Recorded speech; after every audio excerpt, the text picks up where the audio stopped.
Boa noite, pessoal. Bem-vindos à live das quartas-feiras.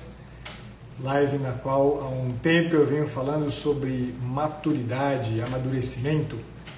Espero que todos estejam me ouvindo bem, me vendo bem. Se houver aí alguma dificuldade. E aí, pessoal? Deu uma pausa aqui, estão me escutando bem? Me ouvindo bem? Por favor, me deem aí um toque para que a gente dê a sequência. Grande Ângela, ótimo, beleza, muito bem. Olá, Karine, tudo bem? Prazer vê-la aqui mais uma vez. Bem-vindos a todos, vamos lá. Essas lives das quartas-feiras eu tenho sido bastante, como eu costumo dizer, curto. Então vamos ver se hoje eu consigo ser também uma live direta, a gente vai direto ao assunto, sem grandes delongas.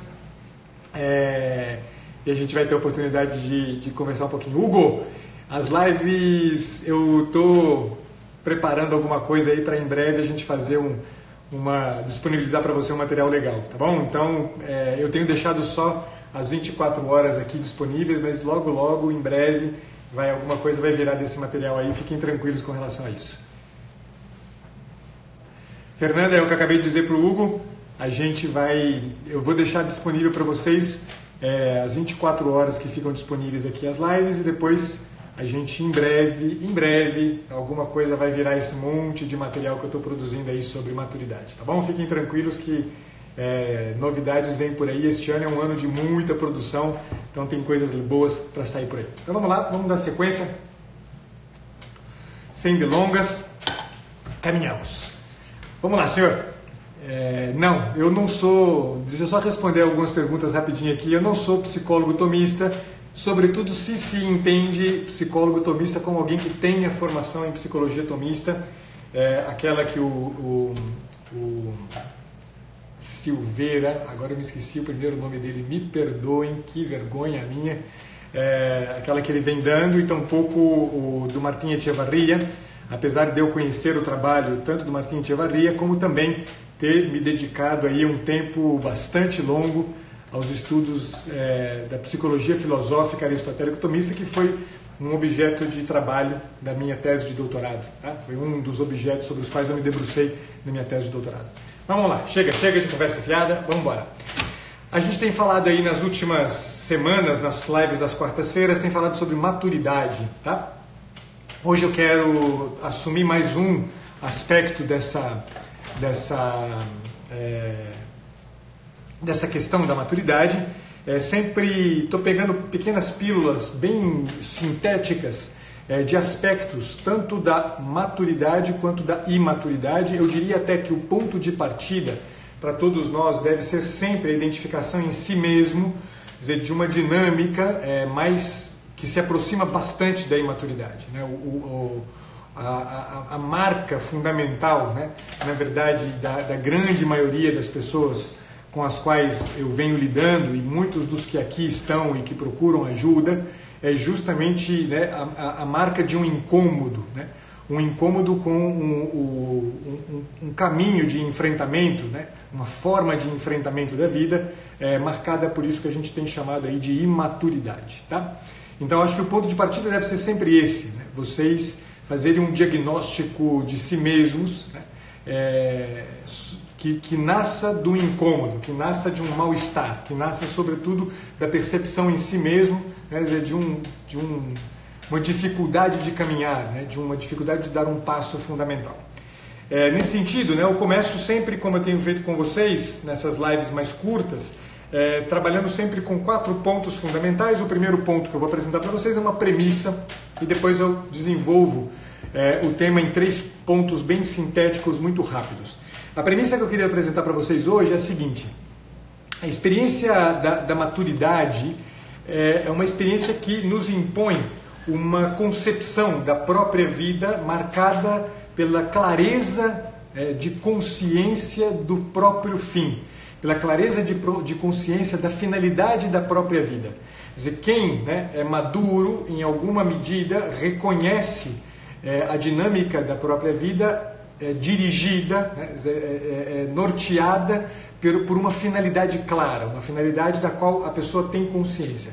Não se trata, e aí é isso que eu quero desenvolver com vocês aqui hoje, não se trata de uma finalidade a qual eu chego por via de uma definição de finalidade. Aí eu defini que a finalidade da minha vida, que aquilo que define, né, o que é o próprio da minha vida é, sei lá, ir para a África e gastar minha vida como missionário ou como médico dos Médicos Sem Fronteiras. Não se trata de alguma coisa, né, que eu coloco na minha cabeça ou que eu enfio na minha existência por força de algum tipo de definição, né, a que eu chegue, né, mera e simplesmente por, sei lá, né, uma empolgação, né? Eu costumo brincar que é alguma coisa que, como Coca-Cola, né? Aquela, tem gás na hora que abre, aí depois, né, o gás vai embora. Então, definir essa clareza de consciência da finalidade da própria vida não é alguma coisa a que eu chego por força de algum tipo de criação, né, que eu invento para minha vida. Eu crio qual que é o sentido da minha vida, qual que é a finalidade da minha vida. Não é assim. Então eu quero desenvolver isso com vocês aqui agora para a gente poder entender um pouco mais claramente como a gente pode dar o passo de maturidade. A gente pode então, né, pensando naquilo que eu dizia logo no início, partir do seguinte, né, para o nosso diagnóstico. Dizer, se né, eu vivo a minha vida sem uma clareza de finalidade, sem um para quê claro, pode saber que, né, eu vou acabar me encaixando em uma das duas posições a que o Viktor Frankl chama, né, como marcas, que eu posso dizer como marcas da imaturidade, que é a marca do conformismo ou a marca justamente de um deixar-se arrastar pelo autoritarismo. O conformismo é aquele, né, segundo o qual beleza, né, todo mundo está fazendo isso, então eu vou fazer também, né, eu vou ingressar lá entre os que panfletam na Avenida Paulista para salvar as baleias, né, do Greenpeace, né? Então eu vou me conformar a esse modelo, né, de pensamento em que eu tenho que salvar, né, as baleias e as pobres coitadas das tartarugas do Projeto Tamar, né, então eu na verdade sou nada mais nada menos do que impulsionado por uma perspectiva autoritária, né, e não se enganem que o autoritarismo não tem uma arma na mão, né? O autoritarismo tem normalmente, eu diria que o pior de todos os autoritarismos não é aquele que tem uma arma na mão, né? É aquele justamente que chega pra gente com um certo gostinho doce na boca, né? Então o imaturo, ele é um cara que se conforma, né, muito facilmente a tudo aquilo que os outros esperam dele, ou então ele é alguém que na verdade não enfrenta, não peita, né, os autoritarismos. A respeito disso, um parêntese rápido, né? Eu sugeriria para vocês, para aqueles que têm interesse em entender um pouquinho como é possível peitar, né, o autoritarismo, eu sugeriria que vocês procurem conhecer a história do movimento conhecido como a Rosa Branca, que existiu no período do nazismo. Ele nasceu fundamentalmente na Áustria, salvo engano meu. Depois eu posso corrigir aí se foi o erro de informação geográfica, mas ele nasceu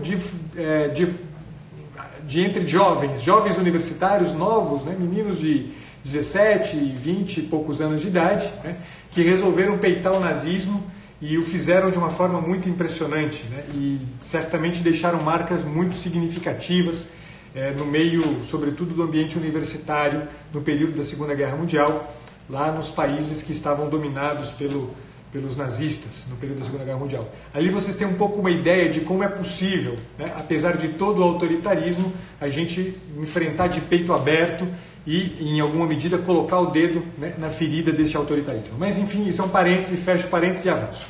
Então, a premissa é esta.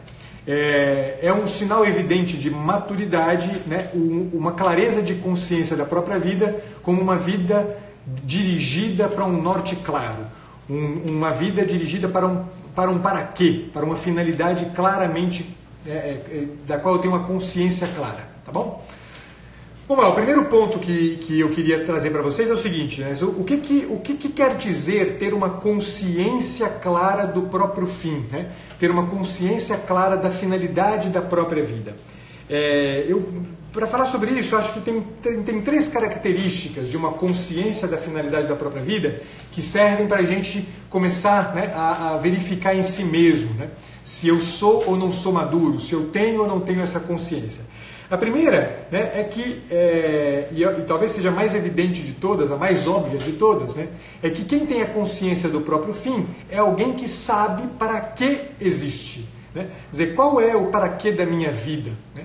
Então, vejam que para que isso aconteça, né, é necessário um trabalho de autoconsciência, né, um trabalho de autoconsciência bastante consistente, bastante sólido.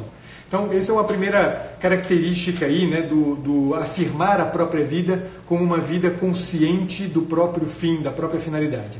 A segunda característica é que, na medida em que eu tenho, né, a clareza de um para quê, eu também consigo dirigir, né, a minha vida para um norte concreto. Né?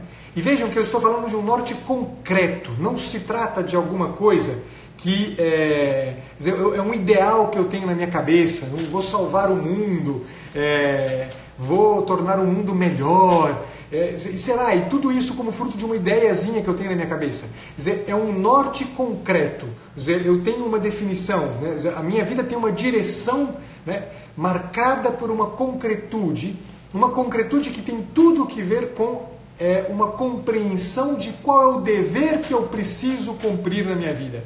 Quer dizer, no estado de vida que eu vivo como estudante, no estado de vida que eu vivo como filho, como esposo, como esposa, como profissional, como sacerdote, pastor, seja lá o escambau que for, quando a clareza do meu estado de vida, em alguma medida, não é só essa clareza do estado de vida, mas também para onde aponta este estado de vida, que deveres esse estado de vida pede de mim. Portanto, é muito importante que eu entenda que saber qual ter consciência da finalidade da própria vida, tem que ver claramente, tem que ver explicitamente com uma clareza de consciência dos meus deveres, dos deveres que eu tenho para cumprir. De forma que as convicções que eu começo a ver surgindo dentro de mim, as convicções que eu começo a nutrir dentro de mim, elas são dirigidas para este cumprimento deste dever. E uma terceira, né, característica que a gente poderia dizer, né, apontar para essa consciência da vida com uma finalidade, é algo que a gente poderia chamar, né, de um olhar transcendental. Porra, o que significa isso aqui? Quer dizer então que tem um troço meio místico na jogada? Sim e não, tá? Mas eu vou direto ao assunto mais claramente para vocês entenderem o que é esse olhar transcendental. A palavra transcendental, ela vem da junção, né, de um sufixo, o sufixo trans, em latim, que significa para além, aquilo que está além do que eu estou vendo, e o verbo scandere, tá? Scando. O verbo scandere, ele tem uma origem muito remota no proto-indo-europeu, num verbo do proto-indo-europeu que se diz scand, que significa nada mais nada menos do que escalar, né? Quer dizer, subir alguma coisa, né? Escalar uma montanha. De fato, né, o proto-indo-europeu deu origem a uma série de palavras no sânscrito que tem praticamente todas a mesma noção. A palavra skundat, a palavra skandat, a palavra skandaha, né, são todas palavras do sânscrito que têm mais ou menos a mesma ideia desse proto-indo-europeu, né, que significa escalar. E todas elas, né, essas palavras do sânscrito, apontam sempre para alguma coisa que indica uma altura, que indica algo que está, né, mais alto. Então, skunda significa subir, skandat significa pular, né, skandha significa a parte alta do corpo, né, normalmente os ombros, ou a nuca, ou o pescoço. Sempre tem, né, na origem de Skandere, né, se a gente vai indo atrás na origem da palavra Skandere, sempre está presente alguma coisa que indica, que aponta para o elevado. Tanto que, né, numa das línguas, talvez, né, das mais modernas, né, antes do latim, né, Skandere, tem a palavra grega skandalon. Skandalon em grego significa pedra de tropeço, tá? Aquela pedra que, em alguma medida, ela me faz cair, né? Se eu não consigo ultrapassá-la adequadamente. E aí é muito interessante porque a gente pode pensar que esse olhar transcendental a que eu me referia, quando eu digo, né, de uma consciência da própria vida como finalidade, com uma finalidade clara, a palavra transcendental, ela indica pra gente que a forma como a gente deve encarar a própria vida é justamente com um olhar que vai além dos obstáculos, que vai além, sobretudo, daquilo que normalmente impede a gente de ver o que está, né, para além da circunstância instantânea, factual que eu estou vivendo. A maior parte de nós, o que acaba fazendo? A gente torna o obstáculo do instante, a gente torna aquele mal-estar do instante pedra de tropeço suficiente para que a gente fique agarrado naquele ponto. E isso aqui faz com que a gente, na verdade, conceba a própria vida como destinada àquele ponto, né? Destinada àquele instante totalmente efêmero, né? É um instante, é um detalhe da minha biografia, é um detalhe da minha vida. Então, o olhar transcendental ao que eu me refiro é justamente essa capacidade que a gente tem, que a gente precisa treinar na gente, que a gente precisa aprender a ter, que é o olhar que é capaz de ir além do obstáculo, né? Ou seja, subir, né? Subir para além do obstáculo para poder encarar a vida de uma perspectiva mais alta. Então, para eu entender a minha vida como finalidade, eu não posso ficar preso no instante. Eu preciso, em alguma medida, ultrapassar o instante e conceber a minha vida na direção daquele norte. Se eu não sei qual é o norte que me guia e que me orienta, o que está lá na frente, é claro que eu vou ficar preso no instante, é claro que eu vou ficar preso no primeiro, né, obstáculo que se me apresenta na vida. E a vida apresenta obstáculos o tempo inteiro. Então, nesse segundo ponto, né, da nossa live, o que eu queria trazer para vocês a consciência do próprio fim, né? A consciência da vida com uma finalidade impõe-nos, portanto, uma clareza de um para quê. Para que eu existo? Para que existe a minha vida? Para que eu, né? Para que me foi dada a existência? Qual é a razão de ser da minha vida? Uma pergunta como esta, ela inevitavelmente nos leva, né, e deve nos levar, sobretudo, a abraçar o concreto dos deveres de Estado que nos são conferidos na vida, na medida em que a gente vai caminhando, né, na medida em que a gente vai dando os passos da própria existência, nos leva a abraçar, né, o concreto desses deveres como se fossem os nortes, né, evidentemente, o norte que nos impulsiona nas nossas convicções.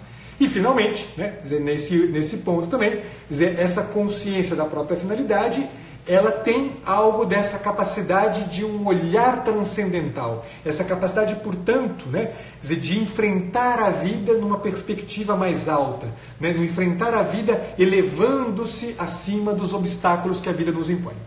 O segundo ponto que eu queria trabalhar com vocês, né, dessa conversa é exatamente o quê? É que o que marca o imaturo? E aí eu conto para vocês rapidamente uma coisa interessante. Porque o grego skandalon, né, que está lá na origem da palavra skandere, né, e que, né, ajuda a gente a entender o que é transcendental, né, transcendência. A palavra skandalon em grego era usada para referir-se, sobretudo, às pedrinhas, né, que entravam dentro da sandália dos guerreiros gregos e que eram pedrinhas que o guerreiro poderia ser o máximo do máximo da força, da capacidade técnica no uso de armas, mas, né, a presença dessa pedrinha dentro da sandália, ela poderia ser, né, elemento suficiente para derrubar, né, um guerreiro. O imaturo, né, em alguma medida, tem, né, a marca justamente disso aqui. É alguém que tropeça diante do ínfimo. É alguém que tropeça diante, né, daquele olhar do outro para nós, né, no nosso trabalho, olhar do nosso chefe, olhar do nosso colega de trabalho, aquele olhar que parece para a gente que é um olhar, né, não foi bom o que você fez, você não é legal, você não é tão bom assim. A gente tropeça, né? A gente se deixa derrubar, né, por essas coisas ínfimas da vida. A gente se deixa derrubar, né, por um sei lá, a fala de uma pessoa, né? E a gente ainda usa, né, aquela máxima segundo a qual, né, as palavras ferem mais do que as pedras, que é uma mentira sem tamanho, né? É impressionante como a gente repete frases sem se dar conta do quão ridículas elas estão, né?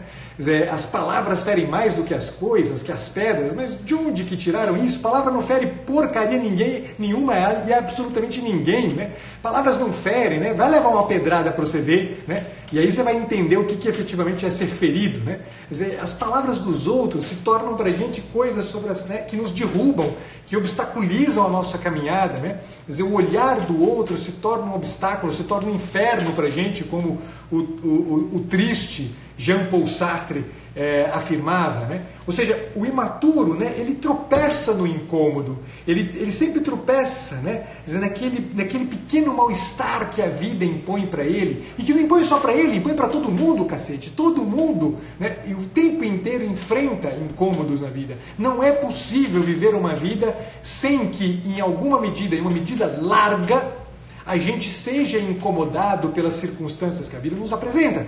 Quer dizer, seja no trabalho, seja em casa, seja no relacionamento, seja no trânsito, em todo o instante a gente é incomodado. O imaturo é alguém que se deixa marcar por este incômodo, tropeça neste incômodo, e não só tropeça nesse incômodo, como se estende no chão da própria existência e se deixa caído no chão da existência, esperando, né, a hora que alguém, uma santa alma, vai aparecer lá para dizer para ele: porra, você caiu de nada, você caiu de maduro ou de podre, né? Quer dizer, não dá para a gente viver a existência, né, o tempo inteiro marcado por estes incômodos. É preciso que a gente, né, aprenda a ter uma consciência do paraquê da nossa vida, para que diante dos tropeços que a gente vai tropeçar, diante dos incômodos que vão aparecer, a gente não pare nos incômodos e a gente se eleve por sobre os incômodos, se eleve por sobre os tropeços infinitos que a gente vai ter na vida, para justamente continuar a caminhada, justamente continuar apontando o olhar na direção daquele norte que dá consistência para as nossas convicções. Um norte que é totalmente determinado por uma clareza de um paraquê, por uma clareza de qual é a finalidade da minha vida. O imaturo não faz isso. O imaturo está o tempo inteiro atento apenas às pequenas pedrinhas que se encaixam nas sandálias da sua existência. Então, o ponto que me interessa, né, que vocês entendam aqui, né, nessa segunda passagem da nossa conversa, é que se eu não sei, né, o paraquê da minha vida, eu me torno surdo, né? Eu me torno surdo aos gritos, né, desta finalidade. Eu me torno cego, né, aos chamados da existência, aquelas provocações da existência. É preciso ter uma consciência o mais clara possível do paraquê da nossa vida. E daí vem o terceiro e último ponto dessa nossa conversa, que é o seguinte: como é que eu faço então, né, para encontrar e para ter consciência, né, da finalidade da minha vida e para encontrar o sentido da minha vida? Esta é a palavra que nós estamos tratando o tempo inteiro. Como é que eu faço para poder me deparar, né, o mais concretamente possível com o paraquê da minha vida?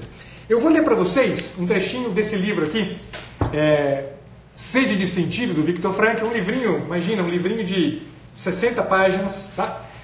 Publicado pela Quadrante Editora. Não sei se ele ainda é publicado. Essa aqui é uma edição antiga, inclusive, uma edição de 2003, já vão 16 anos. Na página 28 desse livrinho, olha o que diz o Viktor Frankl. Eu leio para vocês, vocês vão entender bem, né, a resposta a que se pode chegar, né, a melhor resposta possível a que se pode chegar para essa pergunta, né? Como é que eu encontro o sentido da minha vida? Como é que eu encontro a finalidade da minha vida, o paraquê da minha existência? Diz o Viktor Frankl nessa página 28. Não se trata, portanto, de injetar sentido nas coisas, mas sim de extrair o sentido delas, de captar o sentido de cada uma das situações com que nos defrontamos na vida. Olhada deste ponto de vista, a vida não se assemelha àquele teste de Rorschach em que o indivíduo recebe uma folha cheia de manchas de tinta e deve dizer que figura estas manchas lhe sugerem, a fim de que essa figura, projetada pelo âmbito subjetivo da pessoa, forneça ao psicólogo algum indício sobre o caráter e o inconsciente da pessoa em observação. A vida assemelha-se antes a um quebra-cabeças, em que é preciso achar a figura de um ciclista. Temos que virar o desenho de uma peça de um lado para o outro, até acharmos a sua silhueta, escondida de cabeça para baixo entre as árvores, atrás de uma capela. Ele está lá. É uma realidade objetiva. Veja, como é que a gente faz para encontrar, o sentido da nossa vida? Como é que a gente faz, portanto, para adquirir um olhar maduro sobre a própria existência, um olhar, portanto, que tem a marca da clareza de um para quê? É na medida em que eu estou atento às circunstâncias que a vida me apresenta, de tal forma atento que eu consigo extrair do meio daquela realidade o sentido gritando para mim. Quer dizer, a direção do meu olhar, ela é definida por esse dado objetivo e não por um dado subjetivo. Vejam, há uma diferença, eu já falei sobre isso com vocês em outras ocasiões, entre o subjetivo e o objetivo, a palavra subjetivo e objetivo, e que se a gente começa a entendê-la claramente, a gente consegue entender mais perfeitamente aquilo que o Viktor Frankl está dizendo.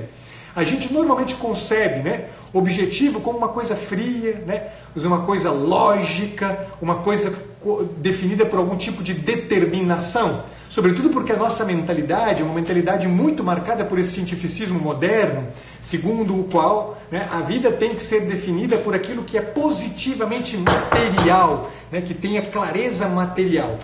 Mas não, objetivo não significa nada que tenha frieza, nada que tenha determinação ou lógica entendida, sobretudo, como demonstrabilidade. Objetivo é aquilo que está objectus, ou seja, aquilo que está lançado, iectus, diante de mim, Então, uma coisa é objetiva porque ela está na minha frente, mas ela não está debaixo da minha pele, subiectus, lançado sob a minha pele. Quer dizer, aquilo que é subjetivo é nada mais, nada menos do que o resultado do olhar para uma lâmina de rocha e dizer o que eu estou achando, o que eu estou vendo ali. Quer dizer, é puramente subjetivo. Aquilo ali não tem absolutamente nada de objetivo. Aquela é uma mancha de tinta numa folha de papel. Quer dizer, quando eu olho para aquela mancha de tinta numa folha de papel e eu falo do que eu estou vendo, eu não falo da mancha de tinta, eu falo do que está rolando dentro de mim. Esta é uma posição típica do imaturo diante da vida. Quer dizer, diante da vida, o cara não fala do que ele está vendo, ele fala do que ele percebe dentro dele, ele fala do seu mal-estar, ele fala do seu incômodo, ele fala da sua dorzinha, ele fala do seu vitimismo, ele fala do seu mimimi, ele fala do seu escambau, mas ele não fala da realidade propriamente dita. A realidade propriamente dita é o teu filho que está chorando. A realidade propriamente dita é o teu chefe que está te chamando a atenção porque você fez um serviço de merda. A realidade objetiva é o teu cliente não ficou satisfeito com aquilo que você entregou para ele. A realidade objetiva é aquilo que a vida coloca na minha frente, diante de mim. Se eu não olho para isto, eu não irei ter uma clareza da vida como sentido. Eu não terei uma clareza da vida como um para quê. Eu terei apenas uma clareza daquelas coisas que eu enfiei na minha cabeça. E que eu enfiei na minha cabeça por força, certamente, ou de um conformismo de merda, ou por força, certamente, e pior ainda, de uma adesão a um autoritarismo que não me leva para lugar nenhum. Então, se eu quero viver a vida com maturidade, a primeira coisa importante é justamente parar de agir pura e simplesmente como um automatismo definido por um conjunto, uma circuitaria subjetiva que está o tempo inteiro movendo-me por dentro a avaliar as coisas e a vida e as circunstâncias da vida a partir justamente do impacto que elas causam em mim. Se eu quero entender qual que é o sentido da minha vida, eu devo agir. E agir possuído pelo imperativo que inevitavelmente surge dentro de mim quando eu sei que minha vida tem um para quê, que é o imperativo de uma missão a cumprir. Por exemplo, Pumbas, você é pai de família? Caramba, qual que é a missão que você tem que cumprir? Qual que é a missão que o teu dever de Estado te pede? É ser um pai decente para o teu filho? Se você é um esposo, se você é uma esposa, qual é a missão que você deve cumprir?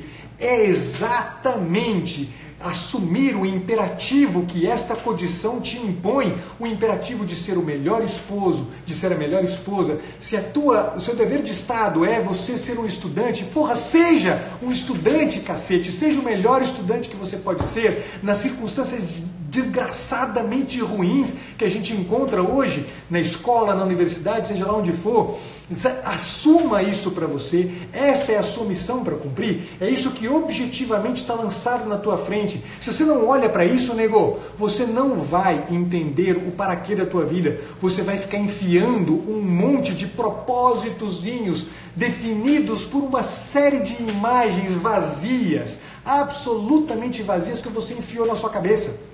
Você só vai, de fato, empreender um caminho que tenha a marca de uma vida definida por um para quê, porque você sabe o que objetivamente te é solicitado como missão na vida. Você sabe objetivamente o que te é solicitado como missão a ser cumprida na tua vida. Quer dizer, quanto mais você responder a isso aqui, tanto mais aquilo que estava lá na premissa vai começar a existir para você. Ou seja, tanto mais você vai ter uma visão ampla, uma visão global, uma visão completa da tua vida, não definida pelo instante pequenininho, mas definida por essas convicções, por esse conjunto de convicções, né, que norteiam os teus passos, que norteiam o teu agir, que norteiam a tua vida de uma maneira tal que você sabe para que é a tua existência. Não inventa moda, não fique enfiando o trem na tua cabeça. Faça mere e simplesmente aquilo que você deve fazer. Faça mere e simplesmente aquilo que você deve fazer. Ultimíssima coisa, e termino por uma coisa que eu acho que talvez seja é um resumo bem claro disso aqui de um autor chamado Rafael Llanos Cifuentes, que ele diz uma coisa que é redondinha. Ele diz: pessoas realmente amadurecidas são aquelas que depois de muito pensarem e se aconselharem e rezarem, chegam a ter uma luz clara sobre o que lhes cabe fazer na vida. E depois optam, ou, se já são entrados nos anos, retificam nobremente o passo dado e recomeçam. A pessoa madura, ela parou sobre o dever. Ela se deu conta mais claramente do seu dever. Ela entendeu o que ela deve fazer. Ela se aconselhou com uma pessoa madura, com um juiz justo acerca do próprio dever.